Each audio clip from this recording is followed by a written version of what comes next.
At-Tirmidzi nomor hadis 586. Tentang syuruk ini, saya bacakan hadisnya, baru kemudian kita praktekkan. Baik, man shalla as-subha fil jama'ati aw fil masjid. Siapa yang menunaikan salat subuh dengan berjamaah, redaksi lain di masjid. Kenapa ada dua redaksi? Karena nanti ada orang-orang yang punya, maaf ya, rukhsah tidak bisa ke masjid seperti perempuan. Seperti perempuan. Tapi dia punya kesempatan nanti untuk menunaikan ibadah ini. Syaratnya berjamaah. Ya, bagi laki-laki khusus di masjid, fil masjid, di masjid dia. Thumma yaq'udu yadhkurullah. Selesai salat subuh, dia duduk kemudian berzikir kepada Allah. Zikir itu bukan cuma kalimat subhanallah. Di Quran banyak. Baca Quran itu zikir. Quran surah 15 ayat 9, posisi paling kanan sebelah tengah. Inna nahnu nazzalna dzikra. Kami telah turunkan Quran sebagai zikir. Jadi kalau Anda sedang baca Quran, Anda sedang berzikir. Menghafal Quran ngulang-ngulang itu zikir, disebutkan 4 kali. Di Quran surah ke-54 ayat 17, ayat 22, ayat 32, ayat ke-40. Walaqad yassarnal Qur'ana lidzikri. Jadi banyak aktivitas zikir. Kalimat thayyibah ba'da salat zikir. Quran surah ke-4 ayat 103, posisi paling kanan di pertengahan. Fa idza qadaytumus sholata fadhkurullaha. Disilahkan kerjakan. Taklim bagian dari zikir. Sekarang kita sedang berzikir nih. Sedang berzikir kalau kita benar karena Allah.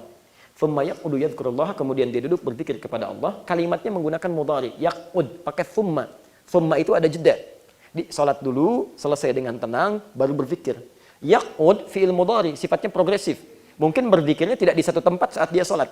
Jadi begitu dia selesai salat, barangkali dia bergeser ke tempat lain, ya ada ta'lim seperti ini, dia bergeser, merubah posisi, itu boleh. Sah hukumnya. Jadi tidak tepat kalau ada yang mengatakan misalnya ini nggak ada ulama dulu salaf berpendapat seperti itu. Tidak tepat kalau ada yang mengatakan harus duduk di satu tempat, tidak boleh bergeser, ke toilet pun nggak boleh. Nah, ini pendapat yang kurang tepat. Lemah ini dari berbagai dalil. Pertama, pemahaman dalilnya lemah karena Islam itu agama memudahkan, bukan menyulitkan. Yuridullahu bikumul yusra. Yang kedua, menjadi sulit dalam penunaiannya. Silahkan cek kalau antum semua di situ berarti imam harus di situ terus. Makmum semua nggak boleh bertukar posisinya. Itu menyulitkan. Bagaimana kalau ada jamaah baru pengen sholat? Semua terhambat oleh Anda yang ada di sini. Ya kan? Kemudian juga sifat-sifat selanjutnya, Anda ingin taklim nggak bisa bergeser. Ustadznya mau ada di mana gitu kan? Nah, ini ada kesulitan di situ. Karena itu kaidahnya menggunakan fi'il mudhari, ada ilmu bahasa di sini. Yaqud, present continuous future. Jadi bisa di tempat dia berada, bisa bergeser atau berlangsung seterusnya. Nah, thumma yaqumu yusalli rak'atain. Kemudian dia bangkit menunaikan salat 2 rakaat fi bidayatid duha, di awal waktu duha. Kalimat hadisnya di awal waktu duha. Awal duha itu saat matahari naik sepenggalah. Cara naiknya itu tahapannya disebut dengan isyraq. Posisinya disebut dengan syuruk. Di awal duha ini disebut dengan sholat syuruk. Ya, syuruk itu gerakan mataharinya. Ya, waktunya disebut dengan awal duha, bidayatul duha. Jadi kalau ada yang mengatakan, nggak ada itu sholat syuruk, yang ada sholat duha. Betul. Sholat duha di awal duha. Nggak ada itu awal duha, namanya syuruk. Ya betul, namanya sholat syuruk.